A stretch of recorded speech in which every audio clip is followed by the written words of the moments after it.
Hay villanos que se construyen solos y otros que el fútbol decide ignorar porque marcan goles, porque venden camisetas, porque son rápidos y porque son estrellas. Para este domingo, tras la derrota del Madrid en la Supercopa de España frente al Barcelona, algo se rompió.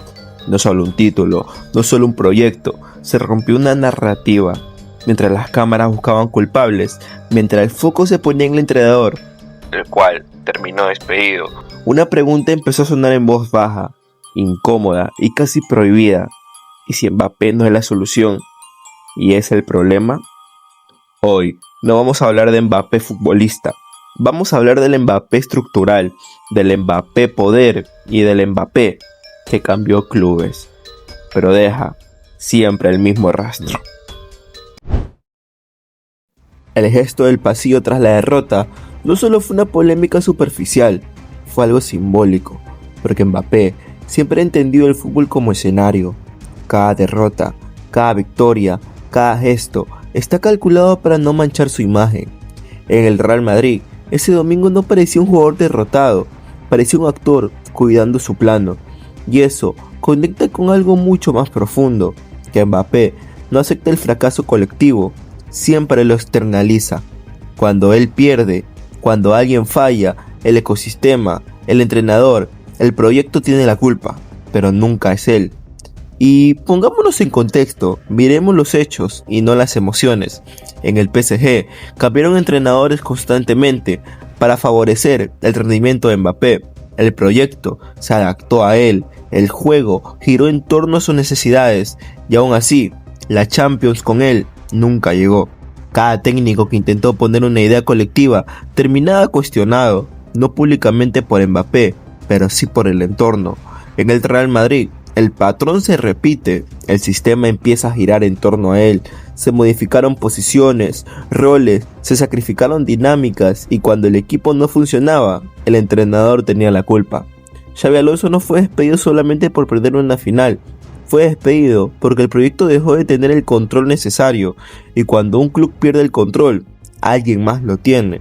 Mbappé probablemente ha sido el futbolista que más ha ganado fuera del campo. En el PSG utilizó ofertas externas como presión, condicionó renovaciones extensas con tal de ganar dinero, forzó subidas salariales y ganó un poder deportivo que no lo tenía absolutamente nadie, hasta incluso poner a prueba los fichajes cuando él decidía.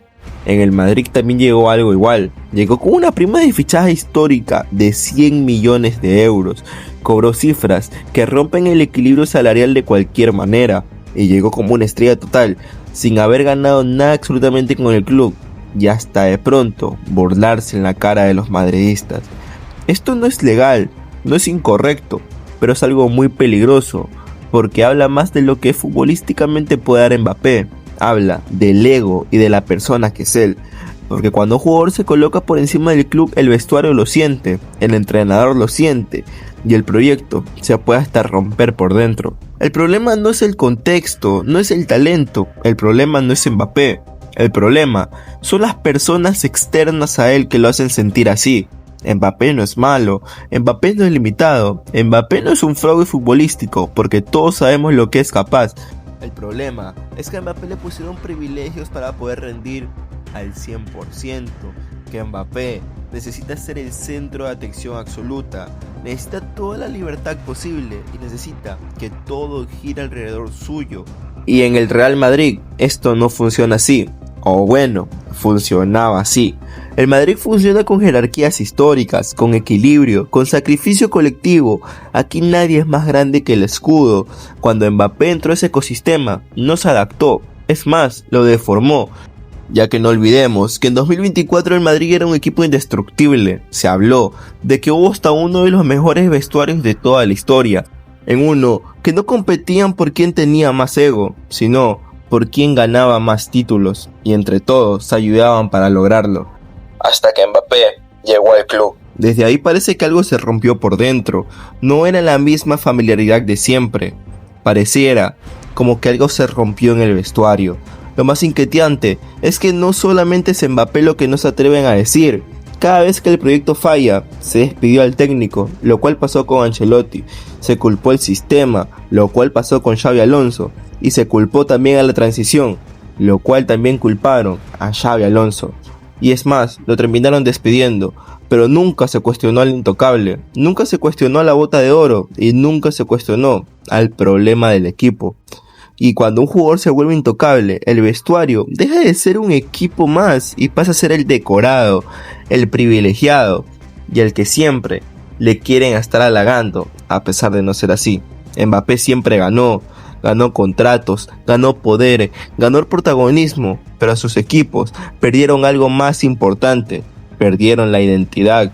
Tal vez Mbappé no sea el villano clásico, tal vez no grite, no confronte, no explote, tal vez sea peor, un villano elegante, silencioso, intocable, y quizás solo quiere decir que el verdadero fracaso no es despedir a entrenadores.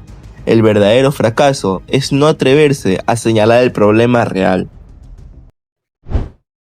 Antes de Mbappé, el Real Madrid no giraba alrededor de un nombre, giraba alrededor de una idea. Era un equipo que no necesitaba focos individuales, porque el escudo era la estrella.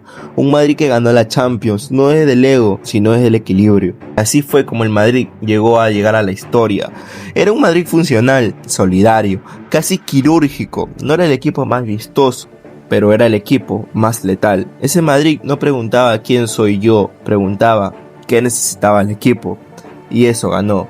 Con Mbappé, el ecosistema cambió un poco, no solo por su talento, que es indiscutible totalmente, sino por todo lo que lo rodeaba.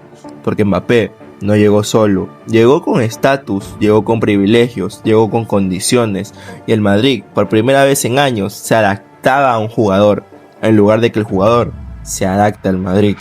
El juego se empieza a forzar, las jerarquías se desordenaron, y las miradas también cambiaron. Ya no todos corrían igual, ya no todos recibían el mismo margen de error. El equipo empezó a jugar para Mbappé y no con Mbappé. Ese es el problema, donde comenzó la declive del Madrid. Y aquí es donde el daño no se ve, pero se siente. Vinicius, quien era el mejor jugador del mundo, tal vez fue el que más se vio afectado. Pasó de ser el símbolo del futuro a pasar en segundo plano. Rodrigo se volvió hasta banca y Bellingham dejó de ser el centro del campo y tal vez hasta del proyecto. Y el mensaje era claro, porque aunque nadie lo diga, hay uno por encima del resto. Comenzó a ser el mejor pagado del equipo y eso rompió más que todo algo, rompió el vestuario y siempre lo ha hecho. No hace falta una pelea, no hace falta una discusión pública, basta con la percepción del favoritismo. Y el Madrid, históricamente, nunca ha sobrevivido bien a eso. Esto no fue nada nuevo, ya que en el PSG también pasó lo mismo. Mbappé fue acumulando poder poco a poco. Comenzó a decidir en decisiones tácticas y deportivas que solo alimentaban su alrededor. Entrenadores caían pensando que el problema era ellos. Los proyectos cada temporada se rompían. Ficharon a Messi y Messi se fue. Ficharon a Neymar y Neymar se fue y solamente quedó Mbappé como centro de ataque, no porque Mbappé los echara directamente, sino porque no había espacio para todos. El PSG dejó de ser un equipo y se volvió un trono. Hoy, muchos ven ese mismo patrón asomándose en el Madrid, y cuando el juego se desarma, el Madrid ataca peor, presiona menos, se parte con facilidad y pierde la identidad deportiva del club. Ya no hay automatismos, ya no hay memoria colectiva, solo se vuelve más forzado, más individual y más tenso. Y cuando el fútbol deja de fluir, la culpa siempre cae en el entrenador. Pero, ¿y si el problema no está en el banco? ¿Y si el problema no está en el centro del proyecto? Y aquí es donde el verdadero conflicto se parte. Y esto no es un video en contra de Mbappé, para nada. Es un video para tenerlo de concepto, como una figura que absorbe todo, como un jugador que necesita que el equipo gire a su alrededor, y como la estrella que sin querer queriendo rompe el equilibrio. El Madrid no se construyó para eso, y cuando el Madrid perdió el equilibrio, empezó a perderse a sí mismo, que pareciera que el ego los está matando. Mbappé no es un mal futbolista, de hecho, para mí es uno de los mejores jugadores del mundo y tal vez hasta de la historia de Francia, pero el fútbol no solo se juega con talento, se juega con equilibrio, con jerarquías sanas y con proyectos que no giren alrededor de un jugador y de un solo ego. Y tal vez, solo tal vez, el problema nunca fue quien entrenaba al Madrid, el problema fue quien mandaba más que todos, porque parece que un jugador lidera el proyecto más pesado, el más difícil y el más complicado, en vez de dejárselo a un entrenador que daba todo por el equipo.